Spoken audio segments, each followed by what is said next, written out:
Good evening सभी बच्चों को and thank you for wishing me a happy teachers day.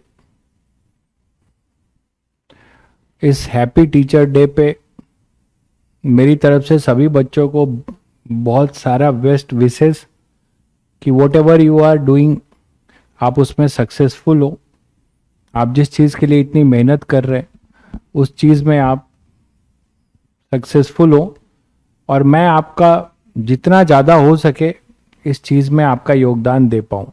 ठीक है, आपकी इस जर्नी में मैं जितना ज़्यादा जो है आपके लिए योगदान दे पाऊँ, यही मेरा ट्राई रहेगा पूरे सेशन।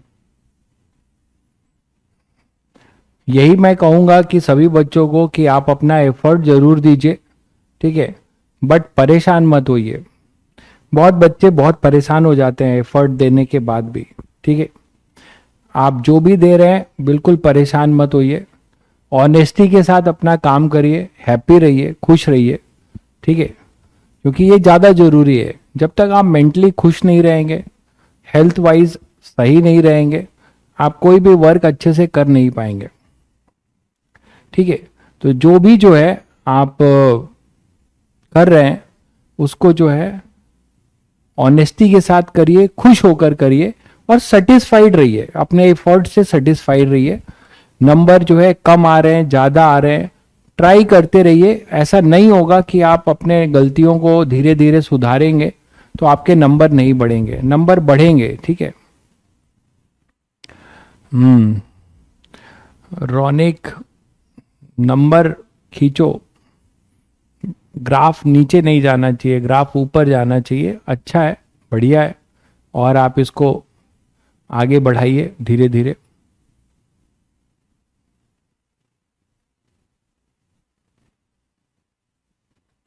नहीं, 12th क्लास से केवल सिलेक्शन के लिए उम्मीद मत करिए भाई सोनू, इतना बड़ा गैम्बल मत करिए। ठीक है, 12th क्लास से मैक्सिमम क्वेश्चन आएंगे, ये बात जरूर है।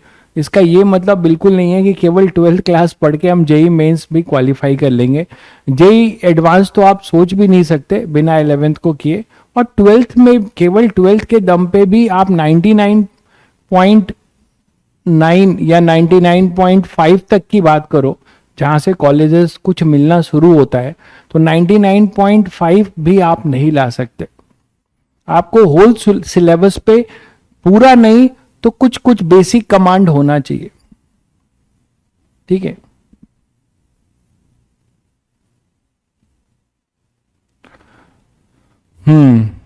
तुम लोग का एडवांस का टेस्ट था ना। कोई बात नहीं, तुम लोग मतलब इलेक्ट्रो भूल चुके हो, तुम्हारा एडवांस का टेस्ट था ना। नहीं, इलेक्ट्रो का नहीं था, मैग्नेटिज्म का था। मैग्नेटिज्म का था ना। तो मैग्नेटिज्म में प्रैक्टिस कम हुई है, मतलब कुछ बच्चों के काफी अच्छे मार्क्स दिख रहे हैं, कुछ के कम है। तो जिनके कम है वो अपनी गलतियों को एनालाइज करिए। ठीक है, अपनी गलतियों को एनालाइज करिए। बहुत बढ़िया भाई, बहुत बढ़िया।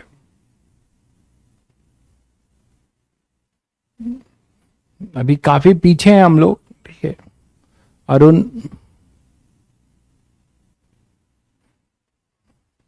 टोटल 50 कमी मार्क्स है काफी, लेकिन ठीक है, धीरे धीरे आप करेंगे तो सीखेंगे।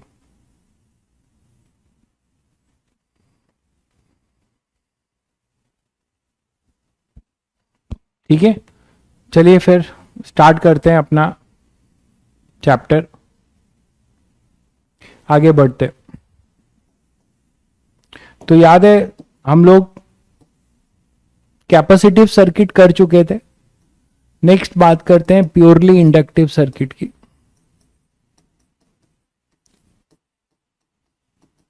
नहीं, प्योरली इंडक्टिव, प्योरली कैपेसिटिव, ये सब तो कर चुके थे ना हम लोग। प्योरली इंडक्टिव, प्योरली कैपेसिटिव और प्योरली रेजिस्टिव कर चुके थे बच्चों। सबको मैं सम अप कर दूं, इंडक्टिव सर्किट में हमेशा जो है करंट जो है क्या करता है, करंट हमेशा जो है अपना लीड करता है वोल्टेज से इंडक्टिव सर्किट में। कैपेसिटिव सर्किट में अपना जो है करंट जो है वोल्टेज से क्या करता है, लैग करता है। करंट हमेशा जो है वोल्टेज से लैग करता है कैपेसिटिव सर्किट में, याद होगा सभी बच्चों को। ठीक है, उल्टा तो नहीं बोल रहा हूं मैं।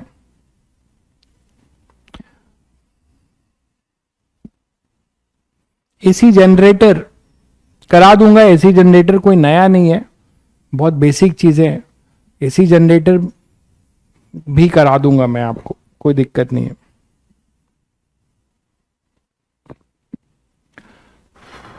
हाँ, उल्टा बोल दिया था, बिल्कुल मुझे भी लगा था। ठीक है, तो इंडक्टिव सर्किट में जो है अपना, इंडक्टिव सर्किट में अपना जो है π/2 से लीडिंग है और कैपेसिटिव सर्किट में π/2 से लैगिंग है। ठीक है, कैपेसिटिव सर्किट में लीड करेगा और इंडक्टिव सर्किट में लैग करेगा, बिल्कुल। चलिए, तो हम लोग कॉम्बिनेशन पढ़ रहे थे। यस, आरसी हो चुका था, एलआर की बात करते हैं, है ना। आरसी हम लोग पढ़ चुके थे, एलआर की बात करते हैं। एलआर सर्किट मतलब एक इंडक्टर होगा और अपना एक रेजिस्टेंस होगा। तो हमारे पास एक मान लो इंडक्टर है, एक रेजिस्टेंस है और ये एल है। इसको आपने कनेक्ट करा हुआ है किसी एसी सोर्स से, किसी एसी सोर्स से आपने इसको कनेक्ट कर रखा है।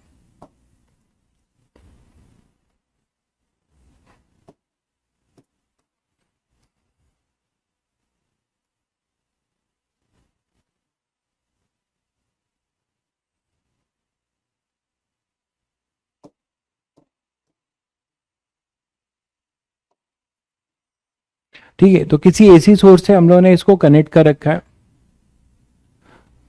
भाई अल्टरनेटिंग करंट आपका, मैंने बोला ना, ये आप लोग जो पूछते हो, मेरे पास कोई ऐसा फिक्स प्लान नहीं रहता है कि मैं 2 ही लेक्चर पढ़ाऊंगा, चाहे कम पढ़ाऊं चाहे ज्यादा, इसको खत्म करना है। मेरा ऐसा कोई प्लान नहीं रहता। ठीक है, जो चीजें हैं वो जब तक कंप्लीट सेटिस्फेक्शन नहीं मिलता कि हाँ मैंने लगभग बच्चों को सब कुछ दे दिया है जिससे कि वो कुछ छूटे ना, तब तक पढ़ाता हूं मैं। हाँ, छोटा चैप्टर है। ठीक है, अभी पहला ही लेक्चर हुआ, तुम पूछना शुरू कर दिए कितने लेक्चर। 2-3 लेक्चर, हार्डली 2 लेक्चर और लगेगा। ठीक है, न्यूमेरिकल्स भी करने हैं इसके, 2 लेक्चर्स और लगेगा भाई। ठीक है, आप पूछ रहे हो बार बार तो बता दे रहा हूं।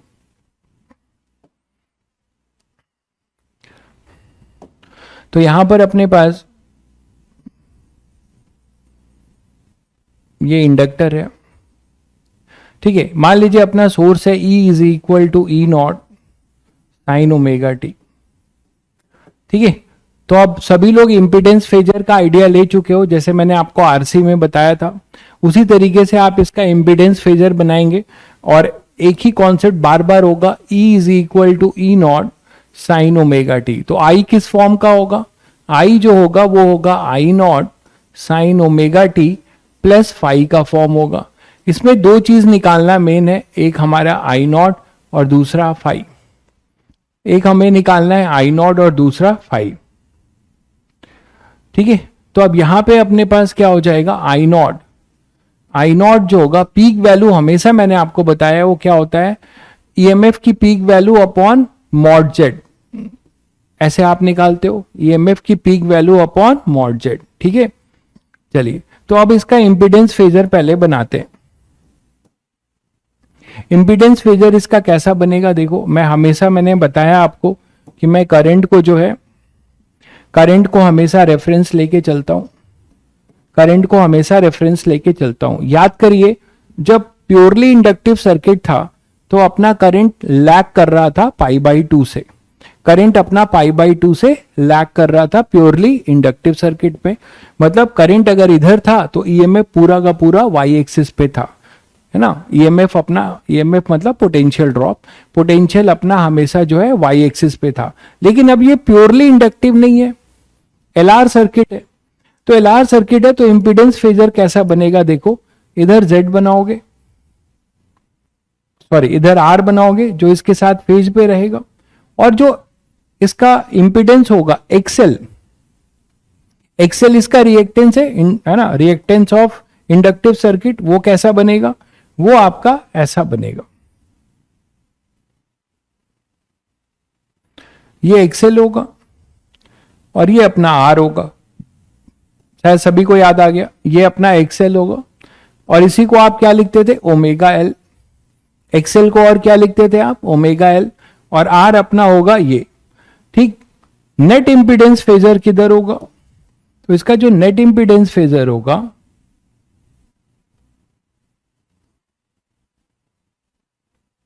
इसका जो नेट इंपीडेंस फेजर होगा वो इधर होगा, है ना। नेट इंपीडेंस फेजर जो होगा Z, वो इधर होगा। अब आप देखो ये जो Z जिधर होता है, मैंने तुम्हें बताया हुआ है कि जिधर Z होगा उधर ही नेट पोटेंशियल होगा, तो मतलब नेट पोटेंशियल भी इधर ही होगा। V भी एक तरीके से आपका इधर ही होगा, V नेट, है ना, नॉट VL और VR। ये है VL, ये है VR। और कल भी मैंने समझाया था तुम लोगों को लास्ट लेक्चर में कि इसको ऐसे मत लिख देना, VL plus VR equal to this E not, E, VL plus VR equal to E, ये नहीं लिख देना। यहां पे ये R होगा, इसी की तरफ हमारा क्या होगा, VR होगा, मैं इसी में बना दे रहा हूं, और इसी की डायरेक्शन में हमारा VL होगा। तो और नेट इंपीडेंस ये V नेट होगा, है ना, जो किसके बराबर होगा, under root VR square plus VL square. सभी लोग समझ गए, मैंने एक में ही बना दिया है, किसी को कोई कंफ्यूजन तो नहीं है, या अलग बना दूं, चलो अलग बना देता हूं, बहुत लोग परेशान होंगे। पहले इंपीडेंस फेजर देख लो, हालांकि इससे आपको ज्यादा समझ में आएगा कि नेट इंपीडेंस जिधर है V नेट भी इधर ही है, समझ तो रही होगे। V नेट ये हो जाएगा अपना I नेट इंटू Z, है ना। तो V नेट जो होगा वो कितने एंगल से होगा, फाई। तो अपना जो नेट पोटेंशियल है इधर, ये VR है एक तरीके से, है ना, और ये अपना इधर VL है। समझ तो गए ही होगे, किसी कोई दिक्कत है तो बताइएगा, फिर अलग बना दूंगा। ये एक्सेल है, इधर ही अपना VL होगा, है ना, इधर ही अपना VL होगा। ये क्लियर है सभी बच्चों को। तो एक्सेल हो गया, ये R हो गया,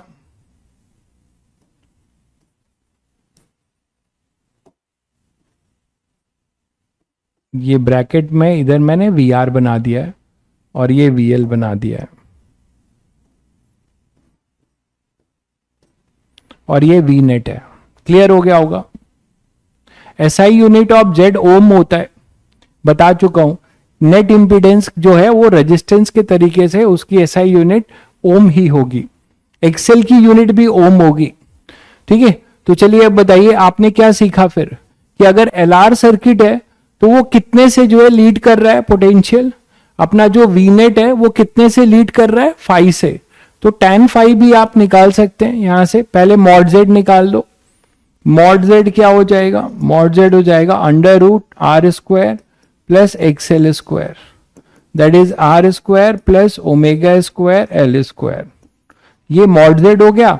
तो आप I नॉट पीक करंट निकाल लोगे, वो हो जाएगा E upon under root R square plus omega square L square. तो ये I नॉट आ गया भाई। अब फाई की बात है कि ये कितने से लीड करेगा या कितने से लैग करेगा, ठीक है। तो इंडक्टिव सर्किट है, तो आपको दिख रहा होगा कि ये लैग कर रहा है, तो लैग कर रहा है तो आप यहां पे माइनस लिख दीजिए पहले से, ठीक है। तो यहां पे अब बस केवल फाई की मॉड वैल्यू दीजिएगा, फाई को केवल आप मॉड दे दीजिएगा,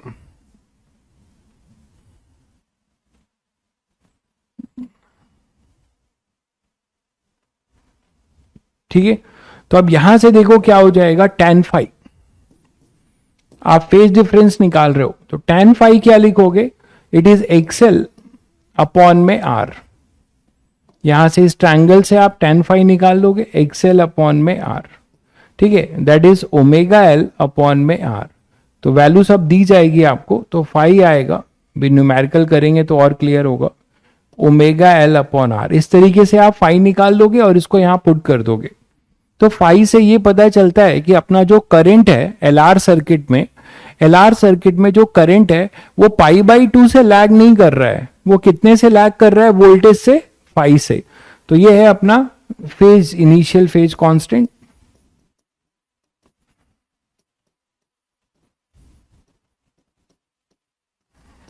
है ना। और आप ये बोल सकते हो कि in LR circuit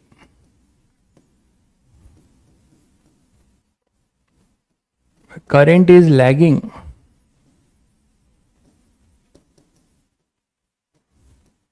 by an angle of phi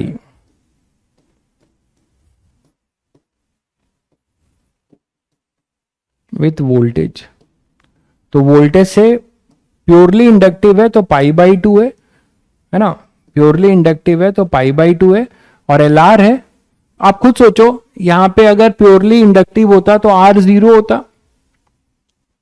ठीक है, फाई कुछ भी हो सकता है। हाँ, फाई की वैल्यू दी जाएगी, ओमेगा एल आर आपको दिया जाएगा, उसके अकॉर्डिंग आपको फाई मिलेगा।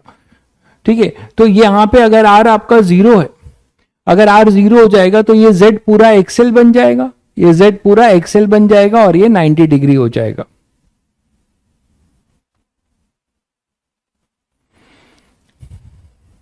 हाँ बिल्कुल बिल्कुल, पोटेंशियल लैग करेगा आरसी में फाई से, और उसकी वैल्यू आप निकाल लेंगे और इसमें लीड करेगा। क्योंकि इंडक्टिव सर्किट में सभी को पता है उसका नेचर क्या है। इंडक्टिव सर्किट में हमेशा वोल्टेज जो है करंट से लीड करता है। अब वो अलग बात है कि यहाँ एल आर है तो पाई बाई टू से नहीं कर रहा है, कुछ फाई से कर रहा है। पर जहां भी इंडक्टिव होगा उसका नेचर यही होगा कि करंट लैग करेगा या वोल्टेज, आप दूसरे वे से बोल सकते हैं वोल्टेज लीड करेगा। जबकि आरसी सर्किट में क्या था, आरसी सर्किट में अपना वोल्टेज लैग करेगा, करंट लीड करेगा। सिंपल है, आप इंडक्शन ये फेजर डायग्राम से सब कुछ समझ सकते हैं। यहां तक क्लियर है बच्चों, किसी को दिक्कत? ठीक है, अब आप चाहोगे कि इसमें करंट निकालने, वोल्टेज निकालने, तो आप बहुत आसानी से सब लिख सकते हो। वीएल जो होगा, अगर आप वीएल क्वेश्चन में सब पूछा जाएगा, वीएल क्या होगा, तो करंट तो आई ही होगा सीरीज में दोनों में, तो आई इंटू एक्सएल ये हो जाएगा। वीसी क्या हो, वीआर क्या होगा, I into X, I into R, I into R. ठीक है, वी नेट जो होगा आप देखिए वो होगा under root of V L square plus V R square. यहीं से आपको दिखता है फिर से कि यहां पे आप आई बाहर लेंगे और ये आएगा XL square plus R square जो जेड के बराबर है। तो v equal to I into Z direct लिखा जा सकता है। ठीक है, v equal to I into Z आप डायरेक्ट लिख सकते हैं, v equal to I into Z आप डायरेक्ट लिख सकते हैं, ये ध्यान रखिएगा। But v equal to I into आप केवल एक्सएल या आर नहीं लिख सकते।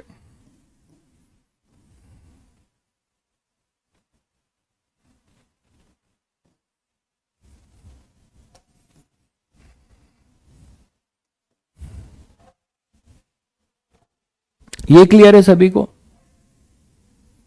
हाँ, आर में आई और ई सेम फेज में होंगे बिल्कुल।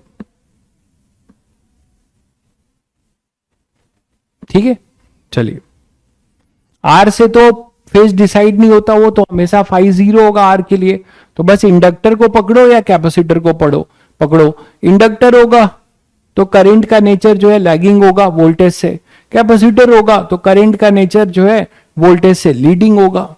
ठीक है, प्योरली होगा तो पाई बाई 2 से करेगा, प्योरली नहीं है तो फाई से करेगा। वो फाई आप इससे इंपीडेंस फेजर से निकाल सकते हो। आई थिंक सभी को क्लियर हो गया होगा।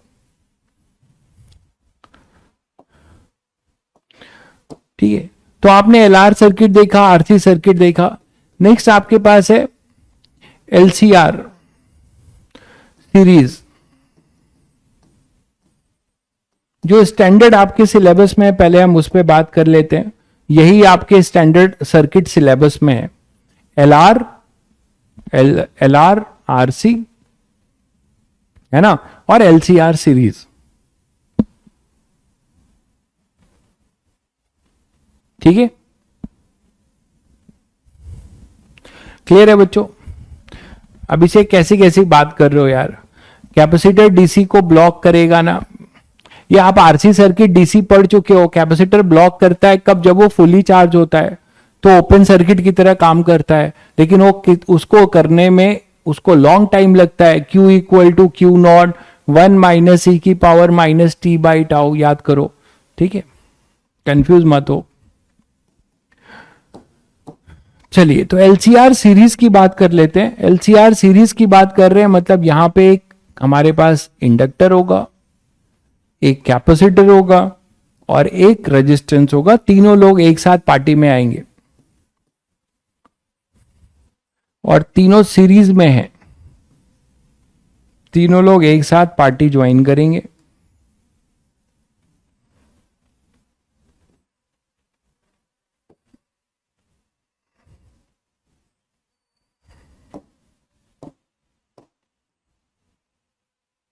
ठीक है, तो ये ऐसा होगा कुछ E equal to E naught sine omega t. ठीक है, करंट अपना यहां से जाएगा सीरीज में, करंट सब में सेम होगा, देख रहे हो आप, यही करंट आई जाएगा। ये अपना VL होगा, ये अपना VC होगा और ये अपना VR होगा। ठीक है, फिर मैं आपको बता दूं कि VL, VC और VR ये जो है मत लिख देना इक्वल टू ई नॉट, ई के बराबर। तो अब यहां से देखो, पहले फेजर बनाएंगे, सारा काम वही है, तो पहले आप यही करते हो, ई जो होगा वो ई नॉट साइन ओमेगा टी है। ठीक है, तो आई किस फॉर्म का होता है बता चुका हूं, I naught sine omega t plus phi का फॉर्म होगा। हमारा इसमें दो ही एम होता है, आई नॉट निकालना और फाई निकालना, आई नॉट निकालना और फाई निकालना।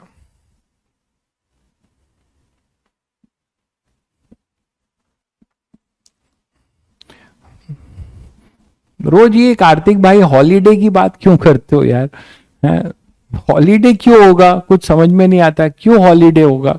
आपको मंडे संडे हॉलीडे एंजॉय किया तुमने, मतलब हॉलीडे क्यों चाहिए तुम्हें? पढ़ाई करनी है तो हॉलीडे क्यों चाहिए? रिटायर थोड़े हो यार, रिटायर आदमी की तरह बात कर रहे हो। तो यहां पे आई नॉट जो होगा क्या लिखोगे हमेशा, E naught upon mod Z, E naught upon mod Z, है ना। और फाई कैसे निकालोगे, फेजर बनाकर। ठीक है, अब यहां इंटरेस्टिंग बात क्या है कि आर भाई को तो कोई दिक्कत नहीं है ई से, सी और एल दोनों साथ साथ हैं, सी और एल दोनों साथ साथ हैं, तो सी जो है, सी की टेंडेंसी करंट के लिए क्या होती है, इन दोनों की दोस्ती सही है, आई और आर जो है सेम फेज, आई और आर ऑलवेज सेम फेज। ठीक है, बट सी आई के साथ कैसा फेज रखता है आपको पता है कि करंट की टेंडेंसी जो है प्योरली कैपेसिटिव सर्किट में अपना जो है करंट लीडिंग नेचर शो करेगा और इंडक्टर में कैसा होता है, लैगिंग नेचर। तो अब इन दोनों में कौन सुपरसीड करेगा बताओ? G20 का आप लोग जो है हॉलीडे मना रहे हो, फिर भी आपको चाहिए जो है मतलब छुट्टी, मतलब जो बच्चे दिल्ली में होंगे ऑब्वियसली उनको मजा आ रहा होगा। ठीक है, G20 के में हमारे जो बाहर से अतिथि लोग आए हैं उनके लिए कोई दिक्कत ना फैलाओ। ठीक है, तो उसके लिए है। तो बच्चों यहां पे आपको फेजर बनाना होगा। ठीक है, अपने आप आपको समझ में आने लगेगा कि क्या क्या कंडीशन आने वाली है। फेजर बना रहा हूं मैं, ठीक है, देखो थोड़ा सा जगह बना लें पहले।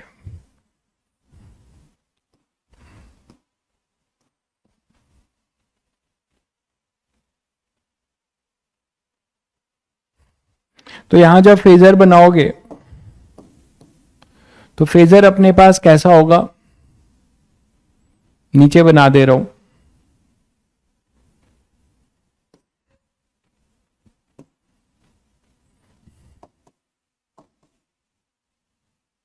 आर कैसे बनाते थे याद करो, आर बनाओगे ऐसा, करंट के रेफरेंस लेते हुए, करंट मैं हमेशा एक्स एक्सिस पे लेता हूं, खुद से ट्राई करो। आर ऐसे बनाओगे, ठीक है। एक्सेल हम कैसे बनाते थे याद करो, अगर करंट मैंने आई को यहां रेफरेंस लिया है, आई अपना रेफरेंस लिया है मैंने, ठीक है, कार्तिक भाई को G20 समझ में नहीं आया, मतलब पूरी तरीके से वो दीन दुनिया से अलग है। बहुत अच्छी बात है, मतलब ये तो बहुत अच्छी बात है अगर सही मायने में। G20 क्या है, अब आप देख लीजिएगा G20 क्या है। अरे सम्मेलन हो रहा है ना अपने, हम लोग अध्यक्षता कर रहे हैं इस साल G20 समूह की, जिसमें 20 देश शामिल हैं। ठीक है, अब ये क्लास जो है फिजिक्स की क्लास है, जनरल स्टडी की क्लास तो है नहीं, तो इस पे बात करना नहीं है। तो ये हो जाएगा अपने पास R। ठीक है, ये R हो जाएगा। अब एक्सेल आप कैसे बनाते थे याद करो, एक्सेल आप हमेशा ऊपर बनाएंगे इसी डायरेक्शन में, क्योंकि VL भी इधर होता था याद करो, तो 90 डिग्री पे लीड करता था। और XC हम किधर बनाएंगे, नीचे बनाएंगे। तो हमारे पास 3 लोग हैं, इधर XC है, इधर है XL और इधर है R। ये बच्चों समझ में आया सभी को? ठीक है, ये सभी को समझ में आया। तो XL अपने पास हो जाएगा ओमेगा L, XC हो जाएगा 1/ओमेगा C। याद करो, वैल्यू लिख दिया। अब आप ये बताओ कि R का तो कोई रीजन नहीं है। अब 2 वेक्टर तुम्हें एक ऊपर है एक नीचे है, अब इस पे डिपेंड करेगा कि इन दोनों में कौन सा वेक्टर बड़ा है, रिजल्टेंट वेक्टर अकॉर्डिंगली जाएगा। तो अब इसमें कई सारे केसेस बनने लगेंगे, है ना। तो पहला केस ये, अच्छा मॉड जेड लिख लें, तो मॉड जेड भी तभी लिखेंगे। पहला केस ये देखें कि अगर हम ये बोलें कि एक्सेल जो है ग्रेटर देन XC है, मान लेते हैं, है ना। तो अगर एक्सेल ग्रेटर देन XC है तो ऑब्वियसली रिजल्टेंट आप इसके लिए फेजर बना सकते हो। अब इसको अगर आप ध्यान में रखो, तो अगर इस केस को ध्यान में रखो तो आप फेजर कैसे बनाओगे, तो फेजर आप बना दोगे ऐसे कि रिजल्टेंट फेजर इस ये वाला ऊपर जाएगा और ये फेजर अपना इधर आएगा, ये R होगा, और इधर हमने माना XL माइनस XC। तो बच्चों अब ये बताओ कि नेचर कैसा होगा। इंडक्टर जो है लीड का, इंडक्टर डोमिनेटिंग है, तो सर्किट में करंट और वोल्टेज के बीच का नेचर कैसा होगा आप लोग बता सकते हैं। अब ये करंट रेफरेंस है, तो नेट इंपीडेंस किधर जा रहा है, देखो नेट इंपीडेंस आपका इधर जा रहा है। जिधर नेट इंपीडेंस होता है उधर ही वी नेट होता है, ये बता चुका हूं। तो ये वी नेट होगा एक तरीके से इधर, और ये जो है फाई से जो है लीड करेगा करंट से, करंट लैग करेगा। बिल्कुल सही कह रहे हैं, बहुत बढ़िया, ठीक है, बहुत बढ़िया, करंट लैग करेगा। तो वी नेट अपना कितने से लीड करेगा या करंट कितने से लैग करेगा, बात बराबर है। अब ये फाई आप निकाल सकते हो, है ना, इस केस के लिए। तो इस केस के लिए आपको z जो मिल जाएगा, मॉड z तो सभी को पता है क्या हो जाएगा, R² plus XL minus XC whole square. ठीक है, ये वैल्यू आपको दी जाएगी, आप करेंगे। अब इस पर्टिकुलर केस के लिए आई नॉट आप लिख सकते हो, पहले फाई लिख लो, तो tan फाई ये हो जाएगा XL माइनस XC अपॉन में R, ये मॉड रखिएगा। ठीक है, तो यहां से आप फाई भी निकाल लोगे, फाई आ जाएगा tan inverse mod of XL minus XC upon में R। मतलब आप यहां से केवल मैग्नीट्यूड निकालेंगे। ठीक है, तो आप वोल्टेज आप करंट के लिए लिखने जा रहे हो, तो करंट आप इस केस के लिए लिखेंगे आई नॉट, मतलब ई नॉट अपॉन मॉड जेड, और मॉड जेड अपने पास यही है।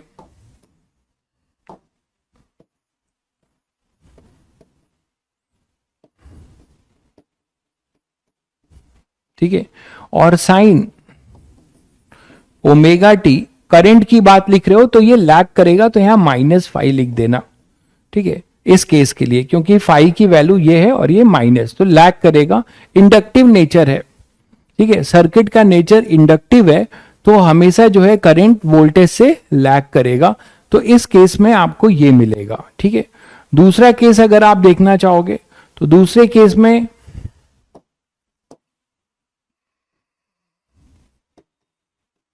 अगर हमारा XC ग्रेटर देन XL हो जाए, तो फेजर जो होगा, अब आप लोग समझ ही गए होंगे,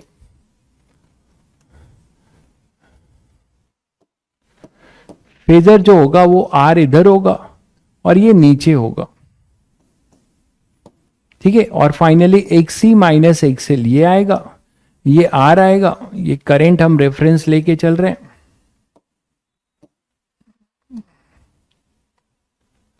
तो नेट इंपीडेंस आपका अब नीचे आएगा, जिधर नेट इंपीडेंस होगा उधर ही वी नेट होगा, है ना।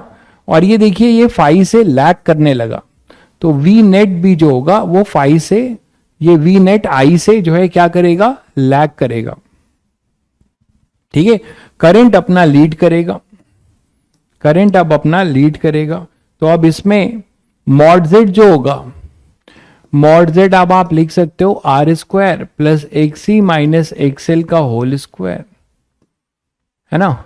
और आई जो होगा, आई नॉट पीक वैल्यू, वो होगा E naught upon mod Z, that is E naught upon under root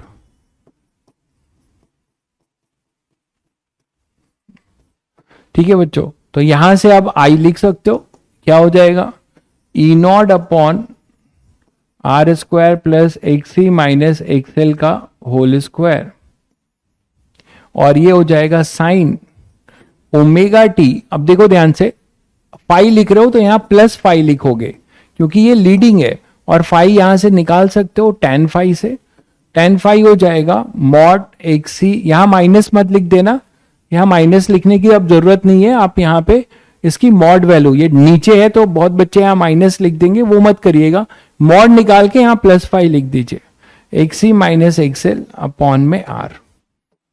तो यहां से ये फाई आ जाएगा tan inverse XC minus XL upon में आर। तो ये फाई आप यहां पुट करोगे और ये प्लस रहेगा, तो यहां से आपको करंट एज ए फंक्शन मिल जाएगा। आप देख रहे हैं कि इस केस में करंट जो है, इस केस में current leading the voltage, capacitive nature होगा, ठीक है, कैपेसिटिव नेचर होगा, ठीक है। अब एक केस और बचता है, तुम लोग को भी चमक गया होगा कि सर ऐसा हो जाए कि एक्सएल और एक्सी बराबर हो जाए, है ना, एक्सएल और एक्सी बराबर हो जाए, तो उस केस में मौज आ जाएगी, किसकी मौज आ जाएगी, रेजिस्टेंस की, ठीक है, क्योंकि पूरा डोमिनेंसी रेजिस्टेंस को मिल जाएगा। एक्सएल और एक्सी आपस में लड़ाई करके आर को फायदा पहुंचा देंगे, और आर जो है खतरनाक है, आर जो है सर्किट की सारी एनर्जी को, आर जो है सर्किट की जो सारी एनर्जी है धुएं में उड़ा देगा, है ना। तो आर का यही काम होता है, धुएं में उड़ाना। तो देखो केस 3 जो होगा,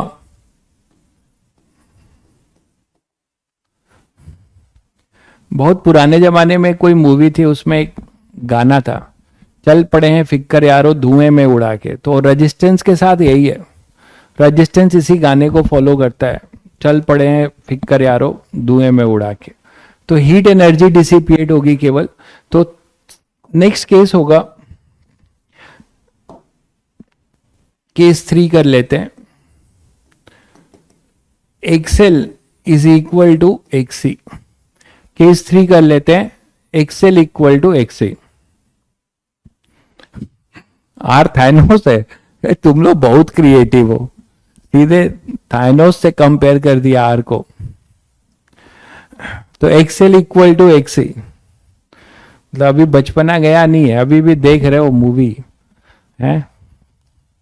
तो एक्सएल इक्वल टू, बचपना जाना भी नहीं चाहिए, ये बहुत अच्छी बात है। तो एक्सएल इक्वल टू एक्सी, तो देखो अगर एक्सएल इक्वल टू एक्सी है तो इधर तुम्हारा एक्सएल है और इधर एक्सी, ये दोनों जो है टोटली कैंसिल आउट कर देंगे अगर,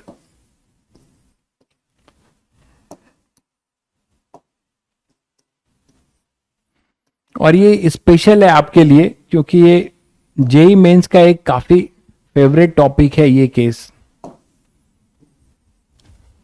ठीक है। तो अगर एक्सएल इक्वल टू एक्सी होगा तो सभी बच्चों को पता है कि नेट इंपीडेंस जो होगा वो आई के लॉन्ग होगा, है ना, यही जेड होगा, जेड भी अपना यही होगा, जेड इक्वल टू आर हो जाएगा, जेड इक्वल टू आर हो जाएगा।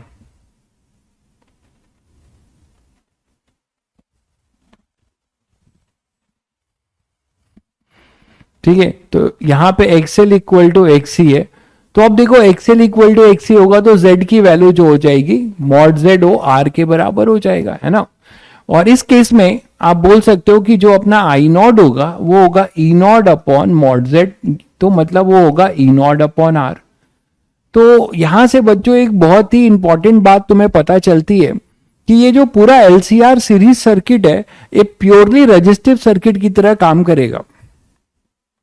ये जो पूरा एलसीआर सीरीज सर्किट है ये प्योरली रजिस्टिव सर्किट की तरह काम करेगा, ये बात आप देख पा रहे हैं। ये जो पूरा एलसीआर सीरीज सर्किट है that will be act as a क्या, प्योरली रजिस्टिव सर्किट, देख पा रहे हैं आप।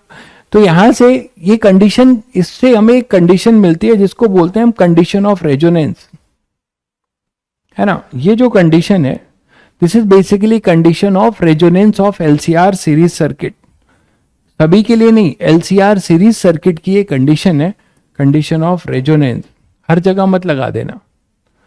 तो ये जो केस है इसका एक स्पेशल नाम है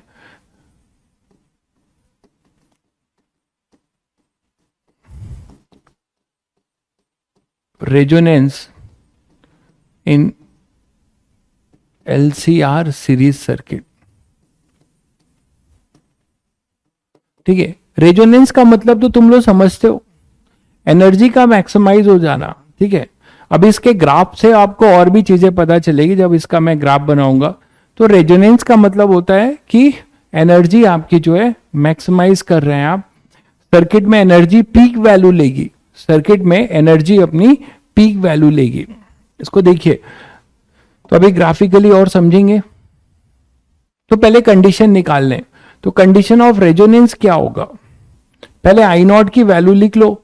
तो अगर ई जो है, इस केस में ई जो है ई नॉट साइन ओमेगा टी है, तो आई भी क्या होगा, सेम फेज में होगा, I naught sine omega t, phi zero होगा ना भाई, पाई अपना यहां पर जीरो होगा, प्योरली रजिस्टिव सर्किट बन जाएगा ये, इस केस में प्योरली रजिस्टिव सर्किट बनेगा, है ना, प्योरली रजिस्टिव सर्किट बनेगा ये।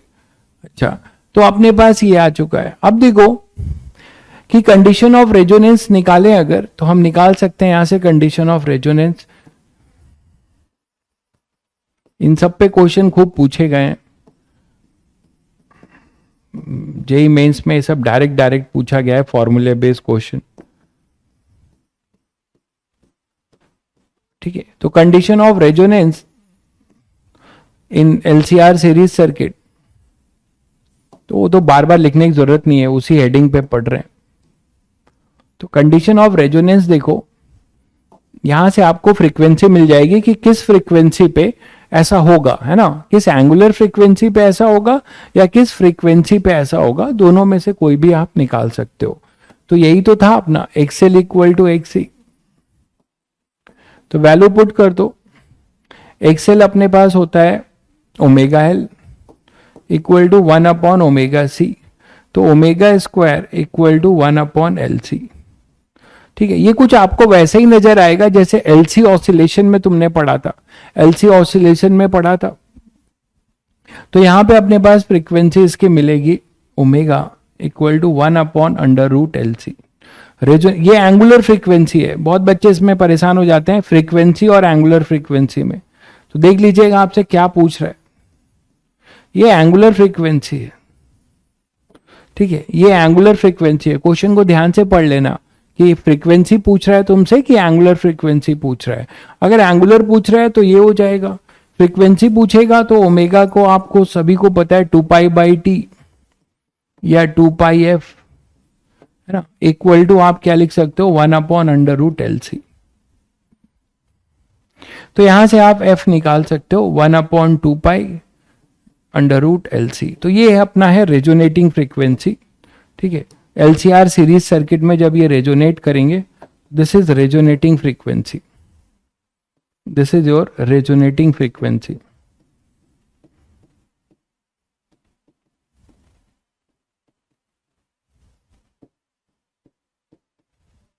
ये अपना रेजोनेटिंग फ्रीक्वेंसी की तरह काम करेगा।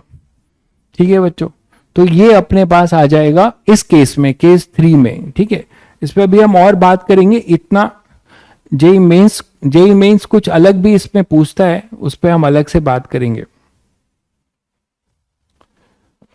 एंगुलर वेलोसिटी नहीं है ये भाई, यहां कौन रोटेट हो रहा है? This is not angular velocity, this is angular frequency. ठीक है, आपको याद होगा, this is not angular velocity, this is angular frequency. यहां कोई सर्कुलर मोशन नहीं हो रहा है, यहां से आ रहा है। ये 2π/t याद है आपको, टाइम पीरियड से, है ना? यहां से आप बोलते हैं एंगुलर फ्रीक्वेंसी है ये, नॉट एंगुलर वेलोसिटी। अगर एंगुलर वेलोसिटी होता तो यहां 2π/t नहीं लिख सकते थे आप ना। क्लियर है सभी को? चलिए, बहक जाते हो कभी कभी तुम लोग। तो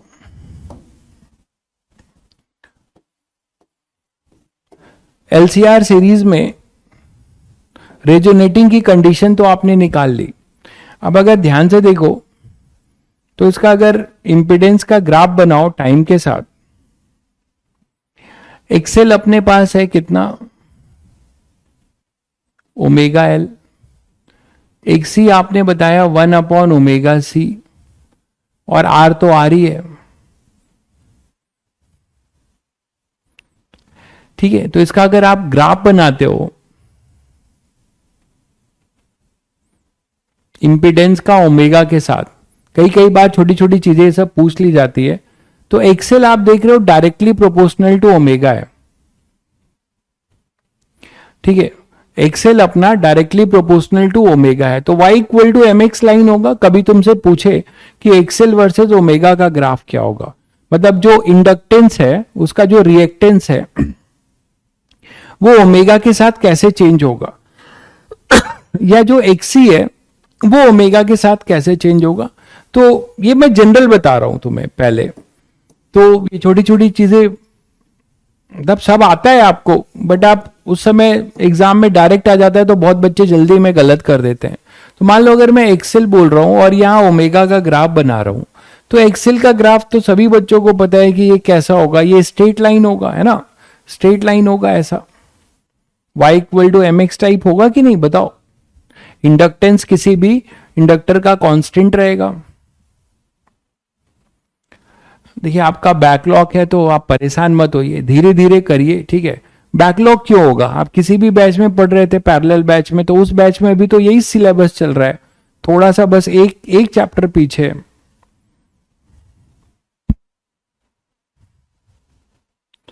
ठीक है, लगभग हम लोग दोनों बैच में पैरेलल ही चल रहा है, थोड़ा सा पीछे, तो आपका बैकलॉग होने का चांस नहीं है। ठीक है, तुम लोग पढ़ाई किया करो, पूरा सिलेबस कब खत्म होगा।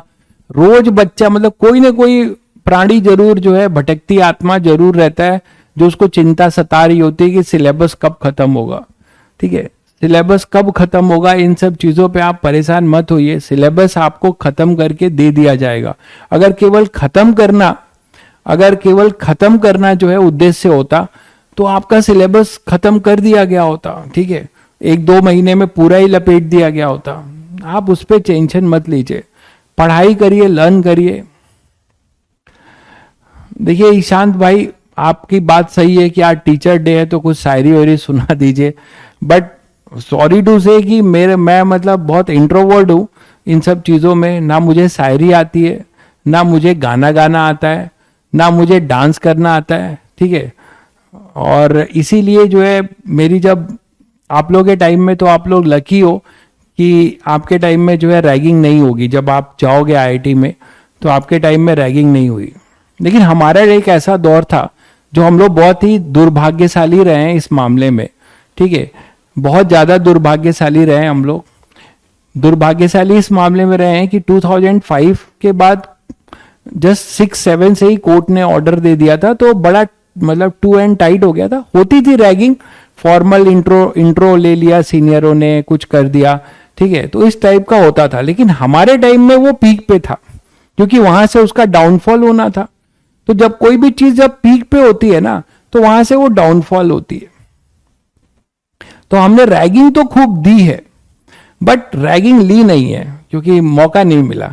लेकिन हमारे साथ एक फायदेमंद रहा कि जब आईआईटी में आप जाओगे तो रैगिंग नॉर्मल डे टाइम में जब लेक्चर्स होते हैं तब उतनी नहीं होती है। ये जो मेस रैगिंग होती है या रूम कॉलिंग होती है वो बड़ा खतरनाक होता है। रात में जो है वो मठाधीश लोग रहते हैं, मतलब समझते हो ना, हर ब्रांच के मठाधीश होते हैं, तो वहां पे वो मठाधीश को 6 साल तैयारी कर रहे हो, उनका सीजीपीए जो है 5 से नीचे, 5 से आगे उनका वो जो गैल्वेनोमीटर जैसे होता है, तो वो मैक्सिमम डिफ्लेक्शन उनका जो है सीजीपीए का 5 से इधर जा ही नहीं रहा है, 5 से इधर राइट साइड में नहीं जा रहा है, वो 5 भी नहीं जा रहा है, 4 पे लटका हुआ है, सुई उनकी लटकी हुई है। ऐसे भी आपको मतलब हमारे टाइम में मिलते थे। अब तो बच्चे थोड़े वैसे जा रहे हैं ना, बहुत ही पॉलिश्ड और पैम्पर्ड बच्चे जा रहे हैं, तो वो डेयरिंग नहीं होते बहुत ज्यादा। वहां हमारे टाइम में जो हमसे भी ज्यादा सीनियर थे वो भयानक लेवल के डेयरिंग थे, ठीक है, उनको अपने करियर से भी बहुत ऐसे कुछ ज्यादा ही डेयरिंग थे, तो वो डर के आगे जीत ढूंढ रहे थे, ठीक है। तो जीत तो उनको मिली कि नहीं मिली, बट उनको जो है 5 साल की डिग्री जरूर मिल जाती थी। जब कोई डर के आगे जीत ढूंढता था हमारे टाइम में सीनियर्स जो हैं, तो उनको 5 साल में डिग्री मतलब मिलती थी 4 साल के बजाय, क्योंकि वो डर के आगे जीत ढूंढ रहे थे। तो जीत के चक्कर में जो है वो थोड़ी पढ़ाई कम कर रहे थे। तो ऐसे अगर कोई मतलब आपके विंग में पता लगा आपको जो है हॉस्टल अलॉट हो गया और कोई मठाधीश आपके ही हॉस्टल का है, तो वो खतरनाक होते थे, वो रूम कॉलिंग कराते थे। तो उनके जो सादिर्ग लोग होते थे, सादिर्ग समझते हैं ना, जो उनसे गुरु मंत्र लेते हैं, ठीक है, तो जो सादिर्ग लोग होते थे वो जो है आपको उठा के ले जाते थे रात में। पता लगा 1 बजे वो आए और लेके गए, तो मठाधीश लोग जो है 4-5 बैठे हुए हैं एक रूम में और आपको पेश किया जाता था दरबारी के तरीके से, कि दरबार में आप पेश हो रहे हैं, ठीक है। तो आप दरबार में आप पेश हो गए। अब पेश तो हो गए, लेकिन महफिल में मजा जो देगा है ना, महफिल में जो रंग जमाएगा उसी को वो लोग इंटरटेन करेंगे। तो मेरे साथ भी एक बार ऐसा हुआ था कि मुझे पेश किया गया, तो कहा मतलब राजा साहब ने कहा कि चलो महफिल शुरू हुई है, कुछ आप अपना जो है हुनर दिखाओ। हुनर कैसा हुनर दिखाना है सर? तो आप कोई गाना गाओ। पहले ऐसे शुरू होता था, फिर धीरे धीरे उसका लेवल हाई होता था। तो पहले गाना गाओ, गाना तो सर नहीं आता, तो बड़ा फोर्स किया गया कि भाई गाना गाओ। तो हमारे टाइम में एक मूवी आई थी वीर जारा, तो मैंने एग्जाम के बाद वही मूवी जो है कानपुर के टॉकीज में लगी थी, हम लोग ने एडवांस दे दिया था, मतलब जेई प्री और मेंस होता था तो हम लोग खाली थे, तो 2 बार मैंने वही मूवी निपटाई थी, वही, और गाना तो आता नहीं था। मैं और मेरा एक दोस्त था, हम दोनों ने वही मूवी निपटाई थी। अपने हॉस्टल से जो है रद्दी उद्दी बेचा था, काफी सारी रद्दी निकली थी, है ना, पूरे 1 साल की तैयारी की सारी रद्दी निकली थी, उससे जो पैसे मिले थे तो हम लोग जो है पहले कानपुर में एक परेड है, तो परेड में जाते थे, वहां कुल्फी उल्फी खाई, और उसके बाद जो है जो कुछ पैसे बच गए तो हमने कहा चलो मूवी भी निपटाते हैं, तो हम लोगों ने मूवी देखी। अब मूवी देखने के बाद जो है मेरे दिमाग में वही गाना चल रहा था, शाहरुख खान की मूवी है वीर जारा, काफी इमोशनल मूवी है, तो सैड सॉन्ग है, ठीक है। तो अरे मैं क्या सुनाऊंगा, मैं सुनाऊंगा तो मूवी के गाने की बेइज्जती हो जाएगी, ठीक है। तो सैड सॉन्ग था, तो वही तेरे लिए हम हैं जिए, तो वही वाला मैंने सैड सॉन्ग सुना दिया। वो भाई जो है अपना बहुत नाराज हो गया, उसने बोला ये लड़का जो है महफिल खराब कर रहा है, इसको जल्दी से यहाँ से दफा करो। तो मैं जो है वहां से आराम से चला आया, और मेरा जो साथ का जो रूममेट था वो आया 3 बजे रात को, और फिर उसने अपनी वृतांत बताई कि उसने और क्या क्या उसने किया, क्योंकि वो काफी इंटरटेन कर रहा था, तो उसको उन्होंने कहा कि इसको रोको, इसको भेजो। तो कभी कभी कुछ स्किल्स आपको नहीं मिलते हैं तो उसका फायदा भी होता है, ये मत सोचिए। तो मैं इस तरीके से बच गया उस रैगिंग से, ठीक है। लेकिन रैगिंग अब नहीं है, हमारे टाइम में तो रैगिंग जो है काफी पीक पे थी। और ऐसा नहीं है कि ऐसे ही सीनियर्स मिलते हैं, सीनियर्स बहुत अच्छे होते हैं और वो आपका बहुत मदद भी करते हैं। आईआईटी में ट्रेंड है कि आप कहीं भी रहेंगे, आप ट्रेन में मिल जाएं उनको या कहीं भी आप मिल जाएं, तो एज ए सीनियर आपको जो है जो भी आपको उनसे मिलेगा आपको मदद, वो आपको मिल जाएगी। तो ये आईआईटी का ट्रेंड रहा है। अब का मुझे नहीं पता, हमारे टाइम में तो बहुत ज्यादा इसको मानते थे लोग। खैर चलिए, तो मैं ये कह रहा था कि यहां पे अपने पास एक्सेल और ये ओमेगा है, तो सभी बच्चे समझ रहे हैं कि एक्सेल के साथ इसका जो होगा वो स्ट्रेट लाइन होगा, एक्सेल के साथ जो इसका होगा वो स्ट्रेट लाइन होगा। लेकिन अगर आप इसी का एक्सी के साथ बनाओगे, एक्सी के साथ अगर आप ये बनाओगे तो एक्सी के साथ बताओ क्या होगा। ये तो देख पा रहे हो, ये अपना एक्सी है और ये अपने पास है 1/ओमेगा सी, है ना। तो ये देखो 1 के साथ है, तो y equal to M X बोल सकते हो कि नहीं। इसको अगर y मानते हो और इसको आप x मानते हो, इसको अगर y मानते हो और इसको x मानते हो, तो एक्स वाई, इसको अगर आप x मान लेते हो और इसको y, ये तो कांस्टेंट रहेगा, कैपेसिटेंस किसी भी का, है ना, कैपेसिटेंस कांस्टेंट रहेगा। तो एक्स वाई इक्वल टू सी, है ना, तो एक्स वाई इक्वल टू सी हो जाएगा। तो ये रेक्टेंगुलर हाइपरबोला टाइप बोल सकते हो कि नहीं, इसको आप रेक्टेंगुलर हाइपरबोला टाइप बोल सकते हो। ये हो जाएगा रेक्टेंगुलर हाइपरबोला टाइप। तो ये हो जाएगा अपने पास ओमेगा, तो ये हो जाएगा, ठीक है। अब इन्हीं को मैच कर दें और रेजिस्टेंस का क्या होगा ओमेगा से रिलेशन, तो ये तो सभी बच्चे जानते हैं कि इंडिपेंडेंट होगा। रेजिस्टेंस का ओमेगा के साथ जो होगा वो अपना इंडिपेंडेंट हो जाएगा। आर के साथ ओमेगा इंडिपेंडेंट रहने वाला है हमेशा, है ना, आर के साथ इंडिपेंडेंट रहने वाला है। तो बच्चों अगर इन तीनों ग्राफ को एक साथ आप मैच कर देते हैं तो आपको फिर एलसीआर सीरीज सर्किट का पूरा इंपीडेंस का ग्राफ बन मिलेगा, और ऐसे कुछ बोल सकते हो।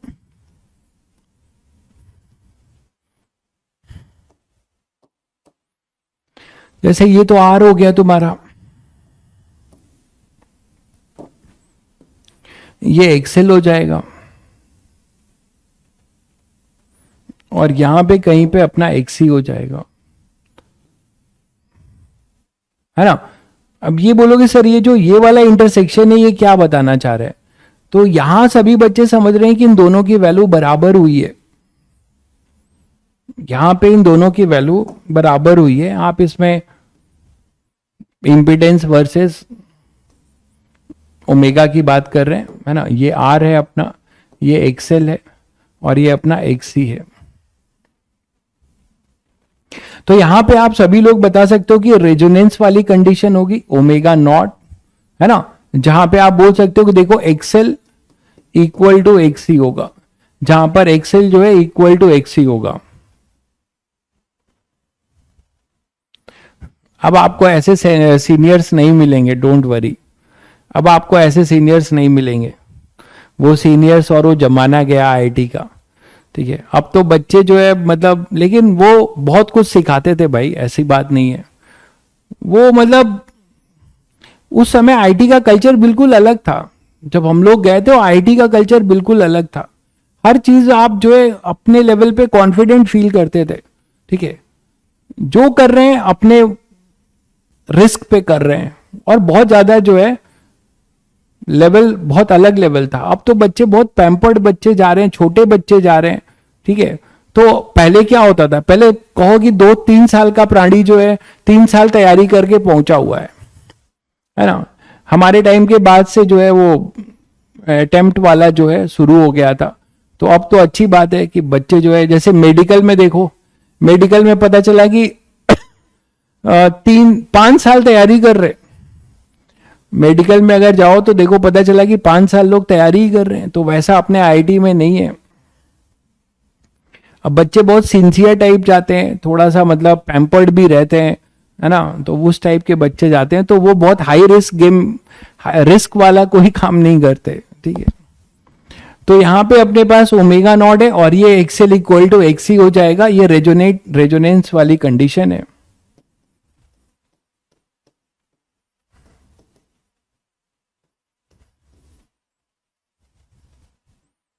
एंगुलर फ्रीक्वेंसी, ठीक है। तो इस पे भी हम और लौटेंगे, इस ग्राफ पे भी हम और लौटेंगे, क्योंकि जेई मेंस में एक अलग पार्ट है इसका, बैंडविड्थ निकालना, क्वालिटी फैक्टर निकालना इस ग्राफ का, तो उस पे अभी हम और लौटेंगे।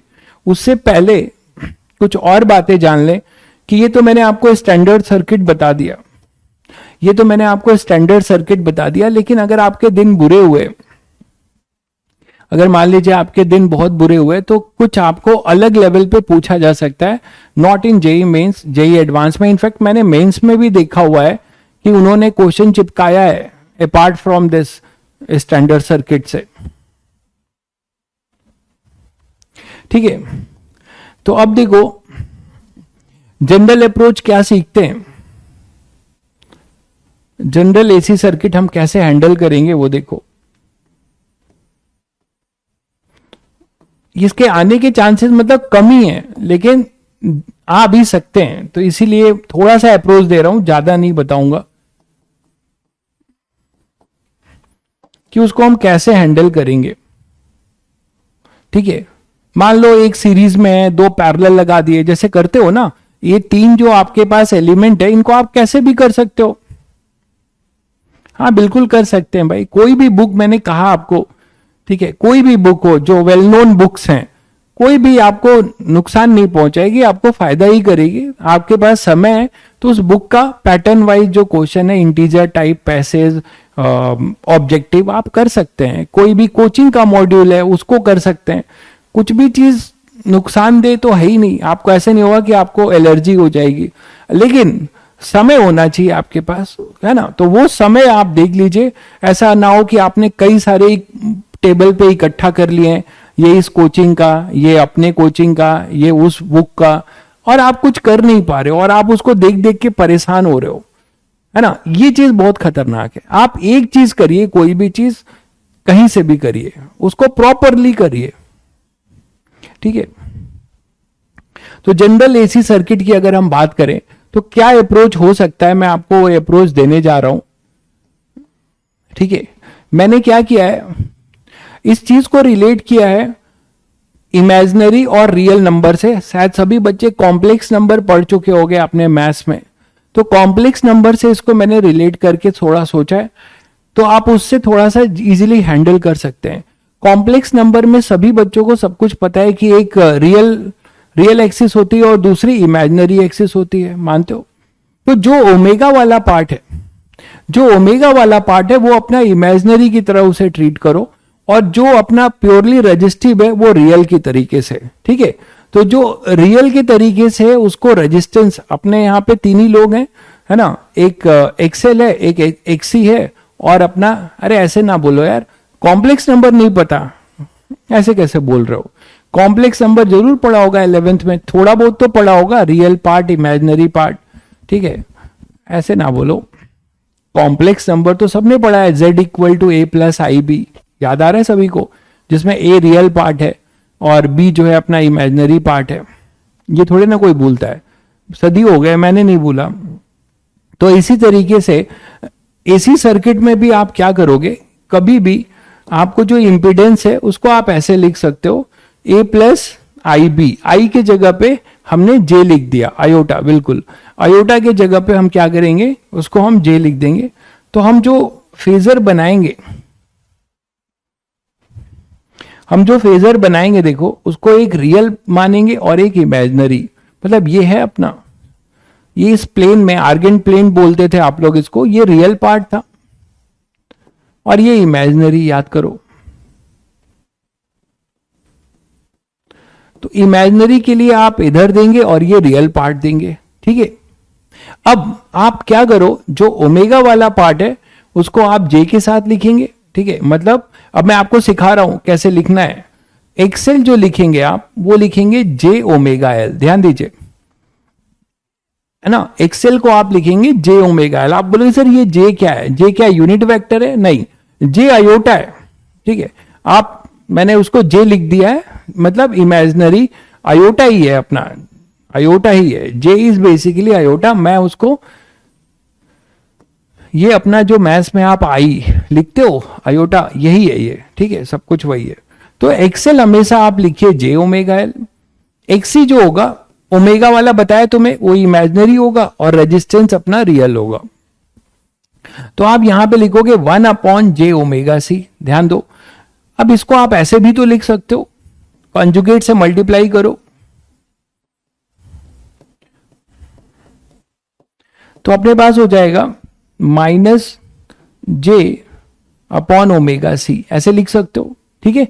और रेजिस्टेंस तो रेजिस्टेंस है, तो अगर आप इसका इंपिडेंस फेजर, कहीं भी आप इंपिडेंस फेजर बनाना पड़े तो आप सभी बच्चे समझ पाए कि यहां पर हम इंपिडेंस जो भी बनाएंगे, हमेशा कोई भी जनरल क्वेश्चन होगा उसमें सारा गेम इंपिडेंस निकालने का है पहले।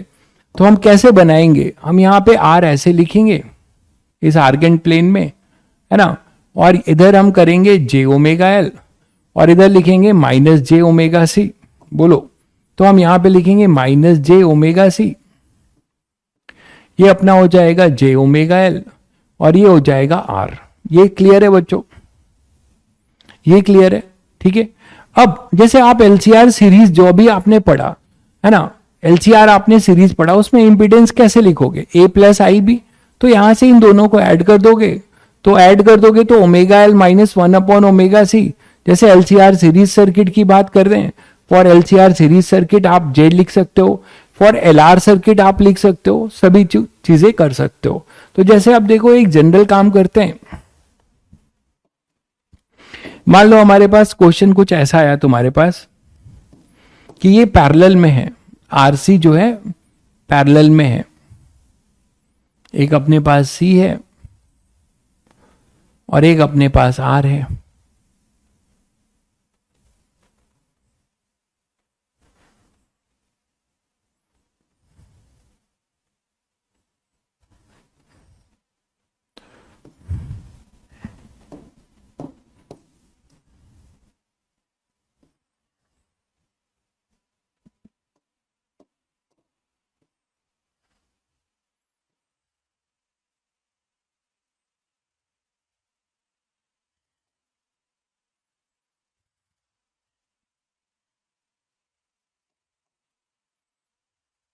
में एलसी ले लेते हैं, इसको और जनरल कर लेते हैं।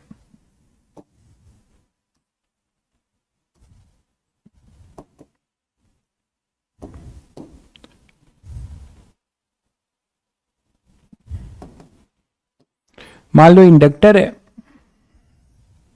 और ये रेजिस्टेंस आर है, और जनरल कर लिया। मान लो ऐसा क्वेश्चन आ गया, चांसेस कम ही होते हैं, है ना।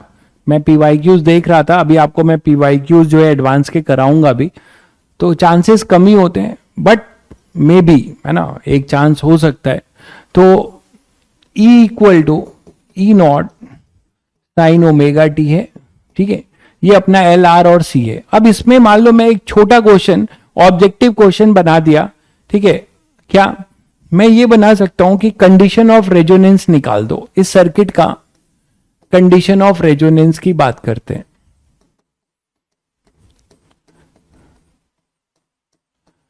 तो एक कॉन्सेप्ट आपने सीखा था अभी, जो स्टैंडर्ड सर्किट था अपना, कि कभी भी रेजोनेंस के केस में आपने क्या सीखा था कि सर्किट प्योरली रजिस्टिव हो जाता है। याद है बच्चों, अभी अभी आपने सीखा कि सर्किट जो है, सर्किट अपना जो है क्या हो जाता है, प्योरली रजिस्टिव हो जाता है, क्योंकि एक्सएल इक्वल टू एक्सी हो जाता था। तो आप अगर इसको वैसे देखो, जनरल किसी सर्किट के लिए, जनरल किसी सर्किट के लिए क्या अप्रोच लगा सकते हो कि अपना जो इमेजिनरी पार्ट है, इंपिडेंस का जो इमेजिनरी पार्ट है वो जीरो हो जाएगा, तभी जाकर जो है पूरा जो है सर्किट रजिस्टिव बनेगा और करंट और वोल्टेज सेम फेज में होंगे। ठीक है, क्लियर है बच्चों। तो यहां पर आप क्या बोल सकते हो, यहां पे आप बोल सकते हो कि इन रेजोनेंस और रेजोनेंस, है ना, इमेजिनरी पार्ट, आप जनरल के लिए मैं आपको अप्रोच दे रहा हूं, imaginary part of impedance will be zero. तभी तो आप बोलोगे इमेजिनरी पार्ट जो होगा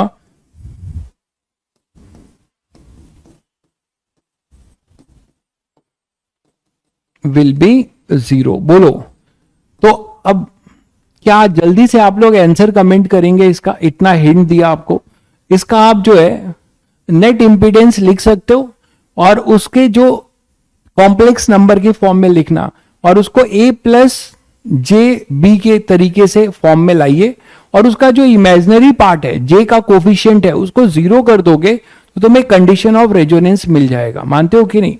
अब थोड़ा सा ध्यान दो कि अब ऐसे में कैसे करें। अब यहां पे आपका जो नॉर्मल फेजर उधर कोई काम नहीं आएगा।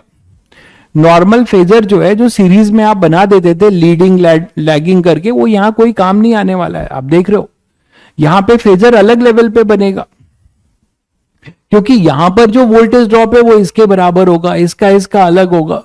तो अब कैसे करें इस क्वेश्चन को, ध्यान से देखिए। पहले हम लोग इसका इंपिडेंस लिखेंगे। इंपिडेंस में सभी बच्चों को पता है कि ये इसका जो होता है वो XC है, ये एक्सेल की तरह काम करेगा, और ये R है।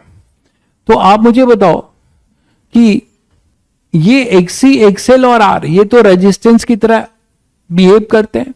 तो एक्सेल के साथ आप लिखिए, देखिए अभी सिखाया मैंने आपको, XC को आप लिखेंगे -j/ωc, XC को आप लिखेंगे -j/ωc।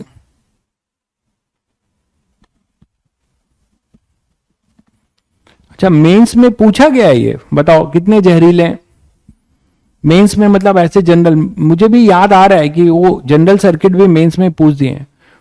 बहुत बड़े मक्कार हैं वो, जो ठेके में लोगों को दे दिया है कि जाके जो है कंप्यूटर में जो है क्वेश्चन भर दो, तो वो इतने, वो ठेके का काम है।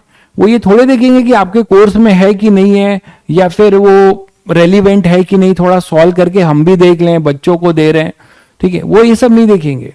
वो तकदीर है कि जिसके सेशन में अगर कहीं ये क्वेश्चन आ गया, किसी के सेशन में सीरीज वाला आ गया, ये अपने देश का टैलेंट है, मक्कारी का आलम है सरकारी महकमा का। XC जो हो जाएगा वो -j/ωc, और एक्सेल कायदे से देखा जाए तो जितने भी क्वेश्चन जाते हैं, जो वहां के टीम मेंबर हैं उनको खुद से सॉल्व करके क्रॉस चेक करना चाहिए कि ये रेलिवेंट क्वेश्चन है कि नहीं, और ये भी देखना चाहिए कि हर सिटिंग में हम जो क्वेश्चन डाल रहे हैं वो इक्विवेलेंट है कि नहीं, है ना, हर सेशन में वो इक्विवेलेंट है कि नहीं। और कायदे से तो देखा जाए कोई पार्शियलिटी ना हो, तो सेम कॉन्सेप्ट के होने चाहिए, कि अगर हमने इस कॉन्सेप्ट का क्वेश्चन इसमें डाला है तो इसी कॉन्सेप्ट का उसमें भी डालना चाहिए, बस वैल्यू चेंज होना चाहिए।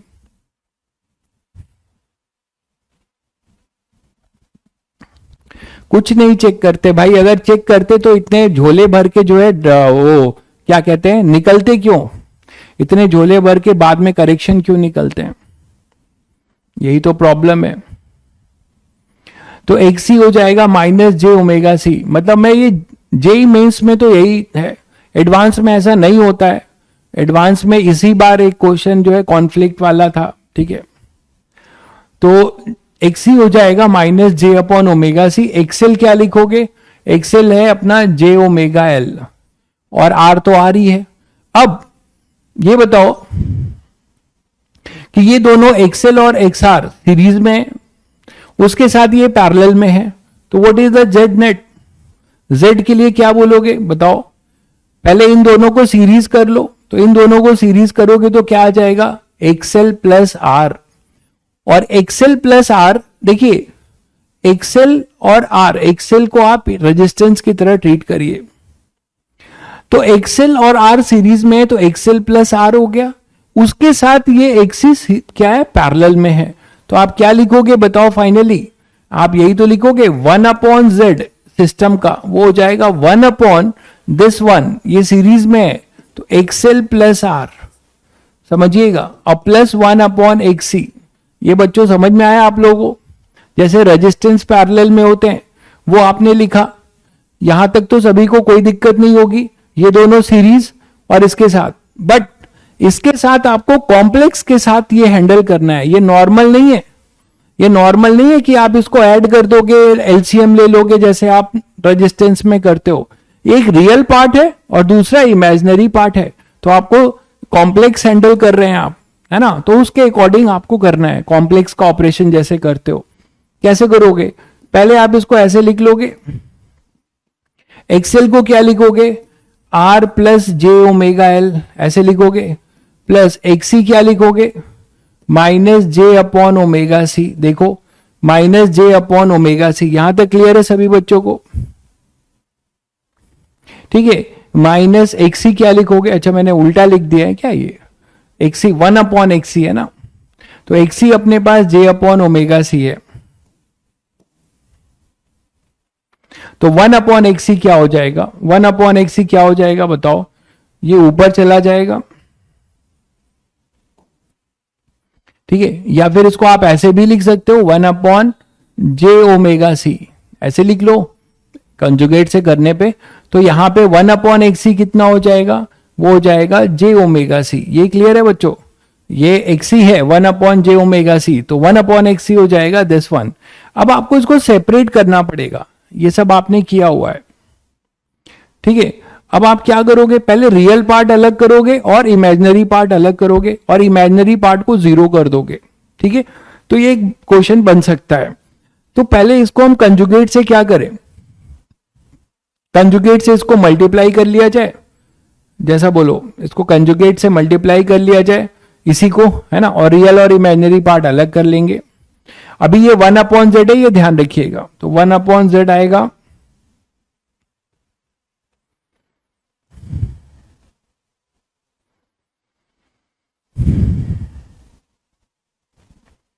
(1/r² plus ω² L² r - j⍵L plus j⍵c। देखो जरा ऐसे ही कुछ आएगा, इसको कंजुगेट से मल्टीप्लाई करोगे, a plus IB, a minus IB, a minus IB, तो ये तो a² ये बन जाएगा। अब इसमें रियल पार्ट अलग करो और इमेजिनरी पार्ट अलग करो, इसमें रियल पार्ट अलग करो और इमेजिनरी पार्ट अलग कर दो, तो अपने पास आएगा 1/z equal to, real part अलग कर रहे हो, r/r² plus ω² L², imaginary part हो जाएगा j⍵c माइनस, इधर लिख देता हूं जगह नहीं है,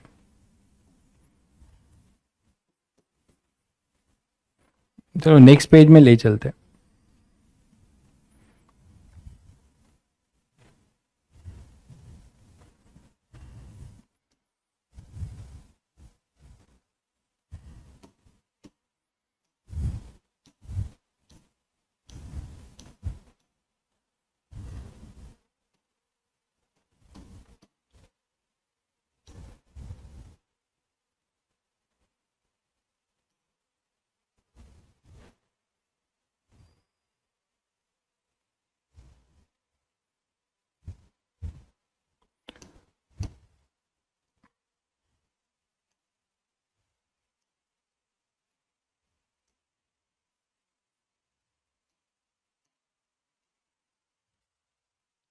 ठीक है, चलो तो अब इसमें क्या करोगे, 1/z is equal to r/r² plus ω² L², ठीक है, और plus j⍵c minus ω/L/r² plus ω² L²। Check करो जरा, देखो जरा यही आएगा,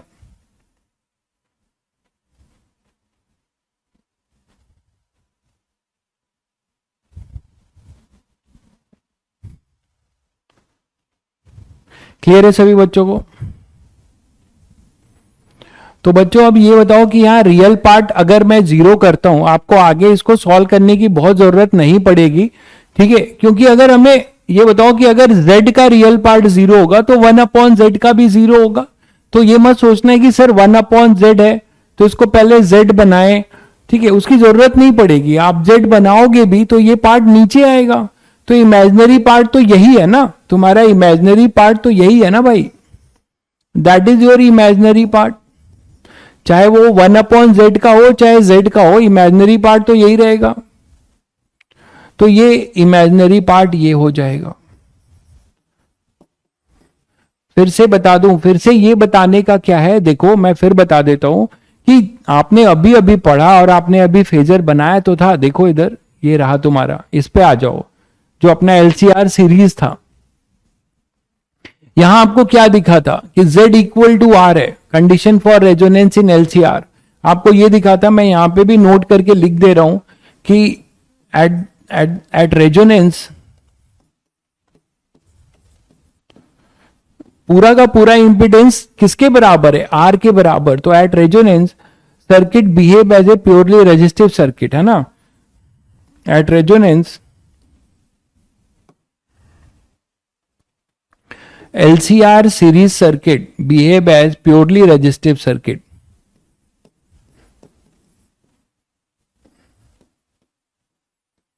Behave as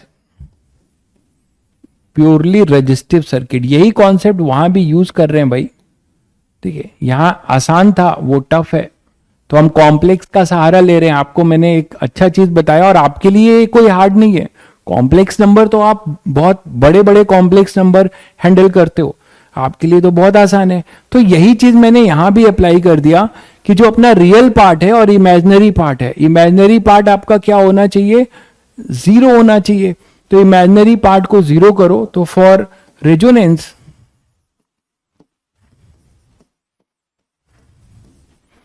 है ना, your imaginary part IMZ this should be equal to zero. यही तो लिखते हो, इमेजिनरी पार्ट ऐसे ही तो लिखते हो.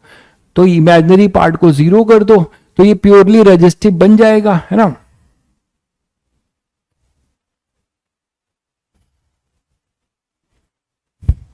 क्लियर है कि नहीं सभी को. इमेजिनरी पार्ट में यही तो आ रहा है ना, देख लो, इमेजिनरी पार्ट में यही आ रहा है. तो आपका इमेजिनरी पार्ट जीरो करो, तो omega C minus omega L upon R square plus omega square L square equal to zero. मैंने क्वेश्चन ऐसे ही बनाया है, मुझे नहीं पता ये सही कितना बना है. ओमेगा जो है इससे कुछ मिल रहा है, देखो. तो अपने पास आ रहा है C is equal to L upon R square plus omega square L square. तो यहां से हमें मिलेगा R square plus omega square L square is equal to L by C, है ना.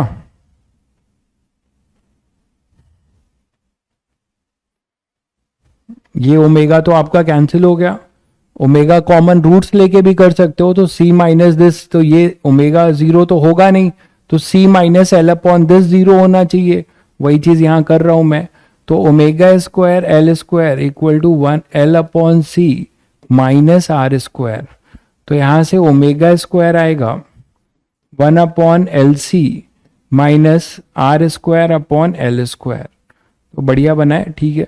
तो यहां से अंडर रूट, तो ये रेजोनेटिंग फ्रीक्वेंसी आ जाएगी. तो यहां से आपको ओमेगा मिलेगा रेजोनेटिंग फ्रीक्वेंसी. कॉम्प्लेक्स से कनेक्ट करने का लॉजिक यही है भाई, कि इससे हम आसानी से चीजों को कर पा रहे हैं, नहीं तो आप कैसे कर पाते. रियल और इमेजिनरी पार्ट से आप Z इजिली लिख पा रहे हो और इजिली कर पा रहे हो, ठीक है. अदरवाइज आप कॉम्प्लेक्स से नहीं करोगे, तो आप लीडिंग और लैगिंग कैसे देखोगे अगर ये सीरीज में नहीं है. वहां सीरीज में होता था तो करंट सब में सेम होता था, तो आपको कोई टेंशन नहीं था, ठीक है ना. लेकिन यहां पे ऐसा नहीं है, तो ये एक टूल है. अगर वैसे देखो तो मैंने फेजर समझाया. फेजर क्या करंट कोई वेक्टर क्वांटिटी है? नहीं है. दिस इज नॉट ए, मतलब ऐसा नहीं है कि करंट को हमने वेक्टर बना दिया, है ना, ऐसा नहीं है. हमने एक टूल है, दिस इज फेजर एक टूल है, जैसे कॉम्प्लेक्स नंबर एक टूल है, उसी तरीके से इसको कॉम्प्लेक्स से इसको रिलेट कर दिया है मैंने. दैट इज द रीजन कि आप इस टाइप के क्वेश्चन भी अब आसानी से हैंडल करने लगोगे. तो that is the condition of resonance for this particular circuit, है ना. ये कंडीशन ऑफ रेजोनेंस होगा. आप यहां से इसका एंगुलर फ्रीक्वेंसी निकाल सकते हो, रेजोनेटिंग फ्रीक्वेंसी.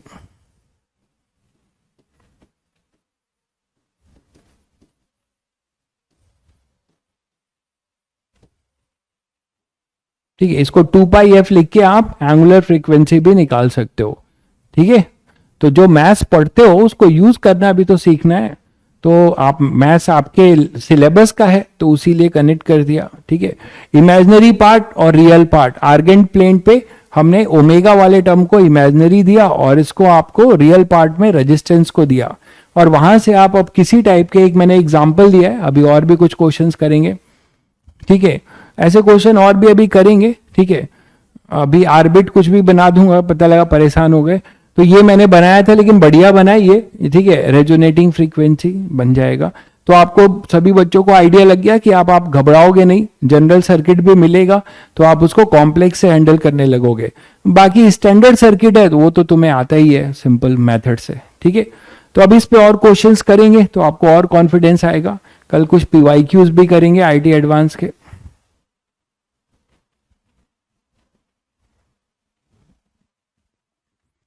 ठीक है,